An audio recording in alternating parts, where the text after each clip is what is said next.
ధ్యానాంశము do business. లూకాసు వార్త 19వ అధ్యాయం 13వ వచనం.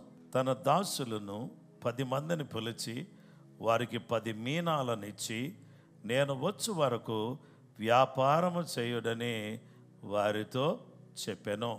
So he called 10 of his servants, delivered to them 10 minas and said to them, do business till I come. నేను వచ్చు వరకు వ్యాపారము చేయుడి. మనమందరం కూడా వాక్యం చెప్పే మాట ఏంటంటే do business till I come. నేను వచ్చే వరకు మీరు వ్యాపారం చేయండి. ఇక్కడ గమనించాల్సిన విషయం ఏంటంటే క్రైస్తవ ప్రపంచంలో వ్యాపారము అనేది మంచిది కాదు అని చాలామంది ఏం చేస్తూ వచ్చారంటే మనకు బోధిస్తూ వచ్చారు.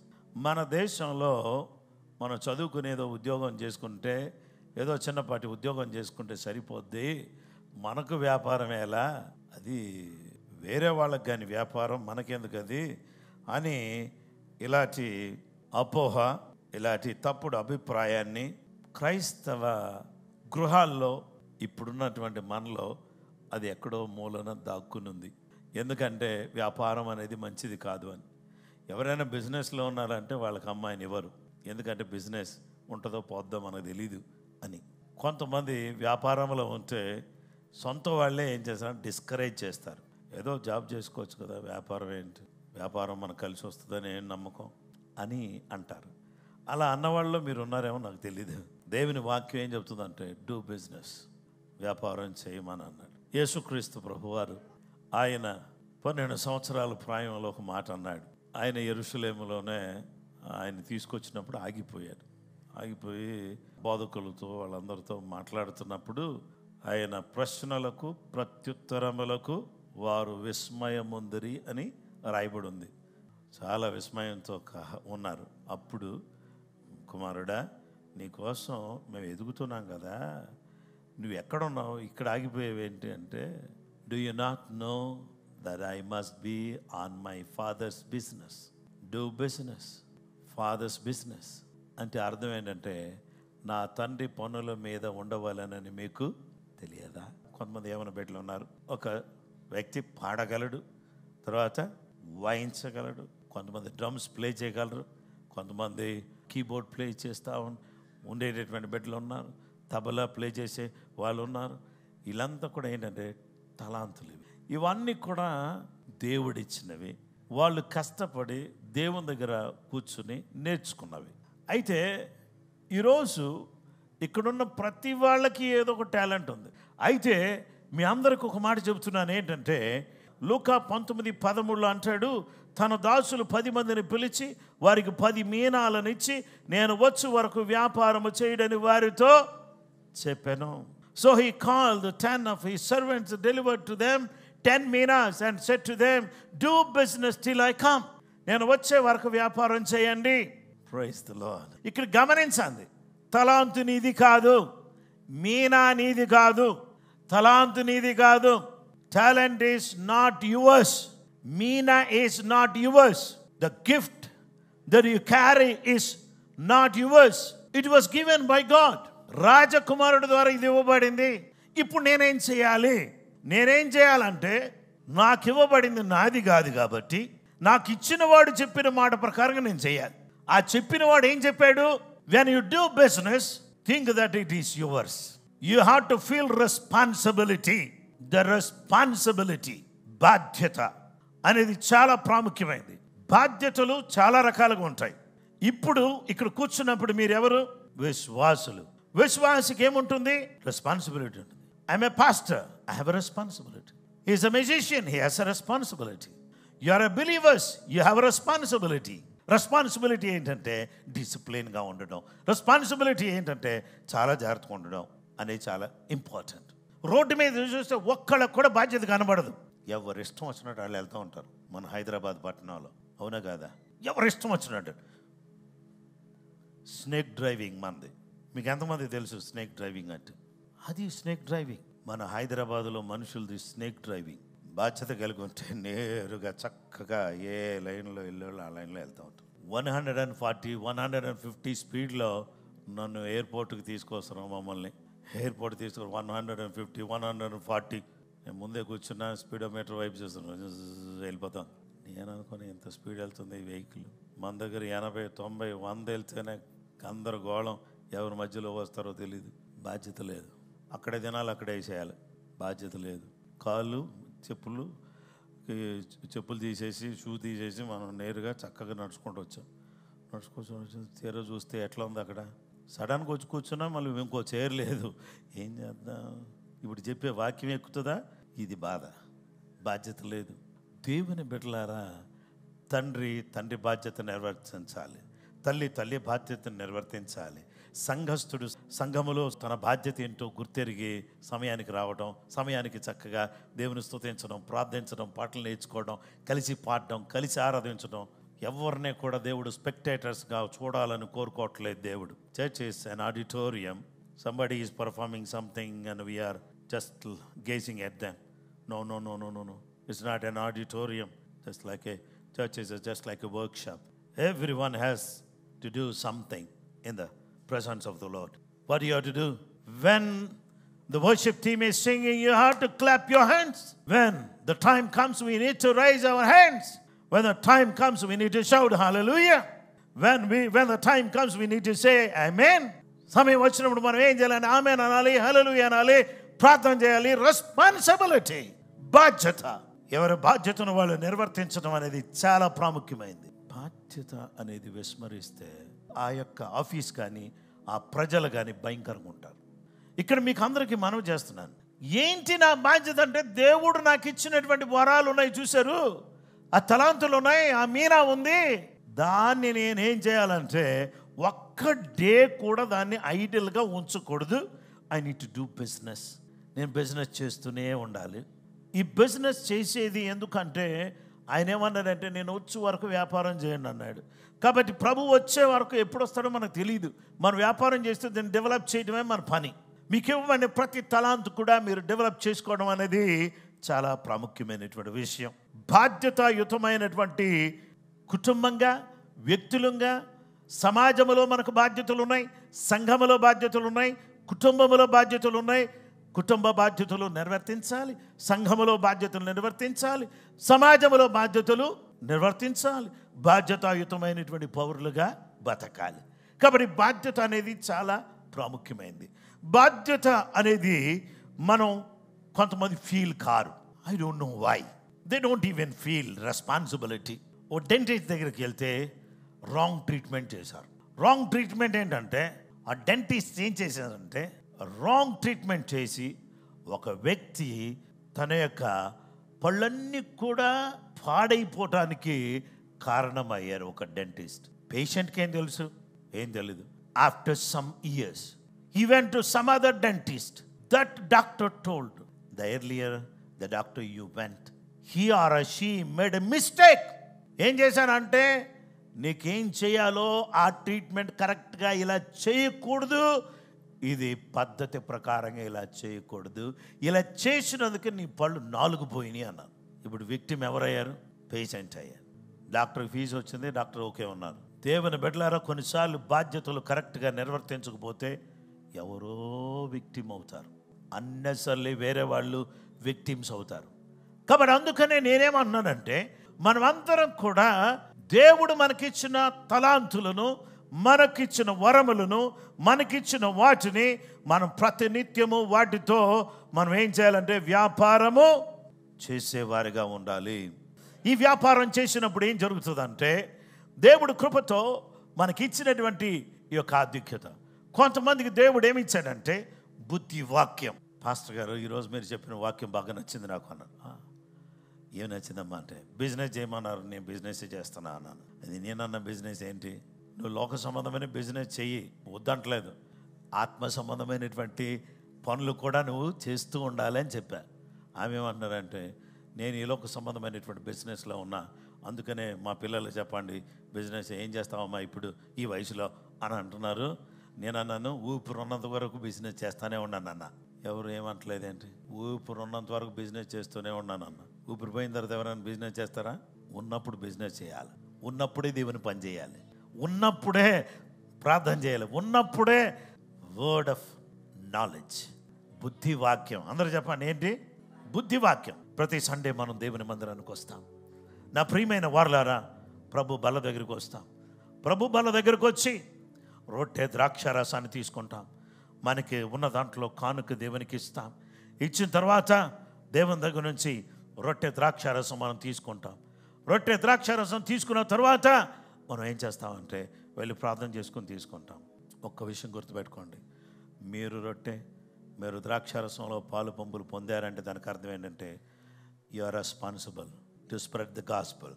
Once you take part in the communion, you are the responsible person to spread the gospel. Yesu మరణాన్ని, యేసు పునరుద్ధానాన్ని చెప్పండి. యేసు మరణాన్ని, యేసు పునరుద్ధానాన్ని మనం చాటి చెప్పాలి.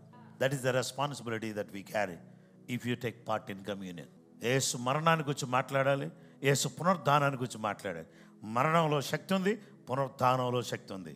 మరణంలో, పునరుద్ధానంలో మనం రక్షించి మనం బాగు చేసే మహత్తరమైన శక్తి ఆయన మాటలో, ఆయన బల్లలో ఉంది. బాధ్యత. ఎంతమంది బాధ్యత కలిగిన విశ్వాసులు ఉన్నారో మీరు అందరూ ధన్యులు. First one is the responsibility, the second one is the report. పిల్లలకి ప్రోగ్రెస్ రిపోర్ట్ ఇస్తారు. పిల్లలకి స్కూల్లో జాయిన్ చేసిన పిల్లలకి యూనిట్ టెస్ట్ అయిపోయిన తర్వాత రిపోర్ట్ ఇచ్చి పంపించి మీ మమ్మీ డాడీతో సైన్ చేయించుకొని తీసుకురా అని చెప్తారు. ఏమ్మా, అవునా? అయితే ప్రోగ్రెస్ రిపోర్ట్ ఏం చెప్తుందో తెలుసా? ప్రోగ్రెస్ని గురించి చెప్తుంది. Does our child is studying or not, does our child is writing or not అన్నీ చెప్తుంది. అలాగే ఈరోజు మిమ్మల్ని అందరూ కూడా దేవుడు ఏమన్నాడు? బిజినెస్ చేయండి అన్నాడు. తర్వాత ఇప్పుడు ఏం చెప్తున్నాడో తెలుసా? Bring your report, bring your report. ఇటువైపు చూస్తే ఏం రిపోర్ట్ తీసుకున్నాను? అయ్యా, నమ్మకంగా చేర్చుకొచ్చా, నీవు ఇచ్చిన తలాంతు వాడా, భక్తిగా జీవించా, ఇదిగో నాయన నా రిపోర్ట్ అని వీళ్ళలో ఒక్కొక్కరు తీసుకొచ్చి ఇచ్చారు. దేవుడు చాలా సంతోషపడ్డాడు. ఇక్కడ మిమ్మల్ని అందరూ అడుగుతున్నాడు, where is your report, where is your, bring your report అని అంటే సంతకం చేయించుకొని వచ్చావా? తీసుకురా. రిపోర్ట్ అనగానే గుండెల్లో రాయబడినట్టు అయిపోలే. రిపోర్ట్ సరిగ్గా లేకపోతే గుండెల్లో రాయి కాదు, పెను ప్రమాదం ముంచి ఉంది. ఏంటో తెలుసా? అది 5 తలాంతులు కలిగిన వాడు మళ్ళీ 5 సంపాదించానయ్యా అని అన్నాడు. బడా నమ్మకమైన మంచి దాసుడా, కొంచెంలో నమ్మకం ఉన్నావు, నేను అధికమైన వాటిని నియమిస్తాను అన్నాడు. ఆ 2 కలిగిన వాడు ఇంకో 2 చేశాడు. బడా నమ్మకమైన మంచి దాసుడా. 1 మీనా ఇచ్చిన వాడు 10 మీనాలు చేశాడు. బడా నమ్మకమైన మంచి దాసుడా, 10 పట్టణాల మీద అధికారి అయి ఉండు. మరొకడు వచ్చి 5 చేశానయ్యా. బడా నమ్మకమైన మంచి దాసుడా, 5 పట్టణాల మీద అధికారం అయి ఉండు. రిపోర్ట్. ఇంకొక ఆయన వచ్చాడు, నువ్వు పెట్టని చోట ఎత్తువాడు, విత్తన చోట కోయువాడు, కఠినుడు అని నేను తెలుసుకుని, ఇదిగో నువ్వు ఇచ్చిన మీనం చూసా, నా కచీఫ్లో గట్టిగా కట్టి దాన్ని దాచిపెట్టా, ఇదిగో తీసుకో. నేను మంచోడిని కాదని తెలిస్తే you have to keep my Meena in bank. బ్యాంకులో పెట్టాల్సింది కదా. నీ దగ్గర ఉండడం బట్టి ఏమవ్వలేదు, అది నిరుపయోగంగా ఉంది. ఇదిగో ఈ వ్యక్తి దగ్గర ఉంది 1:10 అయింది, ఈ వ్యక్తి దగ్గర ఉంది 1:05 అయింది, ఈ వ్యక్తి దగ్గర ఉంది 1:1గానే ఉంది, 1:10 ఎలా అయింది, 1:05 ఎలా అయింది. They does the business, they been doing the business, అందుకనే ఇంక్రీజ్ అయింది. This is the person who is carrying this talent, this మీనా, but this man didn't even use this meena. If you are that person, you have a wonderful gifts. You can use your talents in the children ministry. You can use your talents in youth ministry. You can use your talents to support the ministry of God. You can use your talent and you can pray and spend your time and support your pastor. Me pastor గారి దగ్గర నిలబడి, ఓ దేవా నీ దాసుని వాడుకో నాయనా, వాడుకో అయ్యా, మాతో మాట్లాడు ప్రభువా అని ప్రార్థన చేయొచ్చు. ఈరోజు చాలామంది చర్చ్కి వెళ్ళి వచ్చి రుమాల్లో కట్టేసిన తలాంతులాగా ఏం చేస్తున్నారు, దాంట్లో మూసిపెట్టి నేను ఈరోజు చర్చ్కి వెళ్ళాను అయిపోయింది నా పని అనుకున్నారు. No, it's not over. You have to work hard. దేవుని బిడ్డలారా, రిపోర్ట్ తీసుకొచ్చినప్పుడు ఏం జరిగిందో తెలుసా? రిపోర్ట్ ద్వారా 2 బడా నమ్మకమైన మంచి దాసుడా అని పేరు వచ్చింది. ఒకరిని తీసుకొచ్చి బహిరంగంగా సంహరించండి, తీసుకెళ్ళి వెలుపల చీకట్లో పడేయండి. ఇచ్చిన వాడికి లెక్క అడిగే హక్కు ఉంటుంది. దేవునికి ఎన్నో తలాంతులు ఇచ్చాడు. దేవుడిని లెక్క అడుగుతున్నాడు. దేవుని బిడ్డలమైనటువంటి మనం మన తలాంతులను రిపోర్ట్ అనేటటువంటిది మనం అడుగుతున్నాడు. రిపోర్ట్, మీరు ఏ విధమైనటువంటి రిపోర్ట్ తీసుకుని దేవుని దగ్గర నిలబడతారు రేపు పొద్దున నాకు తెలియదు. మీరే ఆలోచన చేయండి. When your report is okay, then third thing is the recompense, ప్రతిఫలం. The reward will be guarantee. If a report is okay, if a report says okay, then you will going to receive the recompense. నువ్వేం చేస్తావంటే ప్రతిఫలం పొందుకుంటావు. You will receive the reward. Naomi దగ్గర Ruth ఉంది. Ruth Naomi దగ్గర ఏమీ లేదు అని అనుకుని రూతు నయోమిని వెంబడించి అత్తను వెంబడించి వచ్చి ఏం చేసిందంటే యెహోవా రెక్కల క్రింద సురక్షితంగా ఉంది. మోయాబు దేశంలో కెమోషు అనేటటువంటి ఆ దేవత రెక్కలు ఉన్నాయి. అది ఏమంటుందంటే ద గాడెస్ ఆఫ్ ఫెర్టిలిటీ, సంతాన సాఫల్య దేవత. ఈ దేవతకి ఏం చేస్తున్నారంటే people are coming and offering the children as a sacrifice. This wings destruction, but whereas here is the wings of reward, wings of safety. ఇక్కడ ఒక రెక్కలు ఉన్నాయి. ఆ రెక్కల క్రింద ఏముందంటే సురక్షితంగా ఉంటుంది, బహుమానం ఉంది. రూతు చేసిందాన్ని ఎవరు గుర్తించారండి? రూతు చేసిందాన్ని ఎవరు గుర్తించారు? రూతు మాట ఎవరికి అర్థమైంది? యవనస్తురాలు అతను వెంబడించింది. యవనస్తురాలు అణిగి మణిగి ఉంది. యవనస్తురాలు జాగ్రత్తగా జీవించింది. అతను వెంబడించినందువల్ల ఆమె యేసయ్య వంశావళిలో చేర్చబడింది. చాలా చక్కటి మాట రూతు 2:12 ఉంటుంది. యెహోవా రెక్కల క్రిందకు నీవు సురక్షితంగా ఉండడం కోసం వచ్చావు, ఆయన నీకు బహుమానమిచ్చును అనే మాట ఉంటుంది అక్కడ. ఆయన నీకేమిస్తాడు? Is the rewarder, is the one who recompense, is the one who gives reward. ఈరోజు చర్చ్కి వచ్చారు, యేసు నామములో మీరు దేవుని మందిరంలో కూర్చున్నారు, మీకు బహుమానం ఇచ్చేది ఎవరు? యేసు ప్రభు. ఆ తర్వాత మీరు కానుకిస్తారు, మీకు బహుమానం ఇచ్చేది ఎవరు? ఎవరిని? యేసు ప్రభు. మీరు యేసు నామములో అడుగుచున్నాను తండ్రి అని మీ బాధ అంతా చెప్పి ప్రార్థన చేస్తారు, మీకు జవాబు ఇచ్చేది ఎవరు? యేసు ప్రభు వారు. Do the business with responsibility. Bring to him a right report. The report will decide your reward. What kind of report that you are going to bring? ఏ విధమైనటువంటి రిపోర్ట్ మీరు తీసుకురాబోతున్నారు నాకు తెలీదు. మీరు నిజంగా మంచి రిపోర్ట్ తీసుకురాగలిగితే మీకు అందరికీ వందనాలు చేసి చెప్తున్నాను, రూతు వలె మీరు బహుమానం పొందుకుంటారు. ఆ తలాంతులు వృద్ధి చేసిన వాళ్ళగా మీరు బహుమానం పొందుకుంటారు. ఆ తర్వాత మీ జీవితాలు అద్భుతంగా మారిపోతాయి. దేవుడు మీ జీవితాల్లో గొప్ప కార్యం చేస్తాడు. కాబట్టి ఎంతమంది అయ్యా ఇదిగో నా వరాన్ని, నా తలాంతును, నా మీనాను బాధ్యతాయుతంగా వాడి నివేదిక సమర్పించుకుని నీవిచ్చేటటువంటి బహుమానం పొందటానికి నేను సిద్ధంగా ఉన్నాను అంటే, నువ్వు చేసిన ప్రార్థనకు, నువ్వు చేసిన పరిచర్యకు, నువ్వు చేసినటువంటి త్యాగానికి ఈ మానవులు ఎవరో కూడా నీకు రివార్డు ఇవ్వలేరు. ఒక్కడే ఉన్నాడు, ఆయన యేసు ప్రభువారు. ఆయన నీకు బహుమానం ఇస్తాడు. ఆయన ఇచ్చే బహుమానం అద్భుతంగా ఉంటుంది.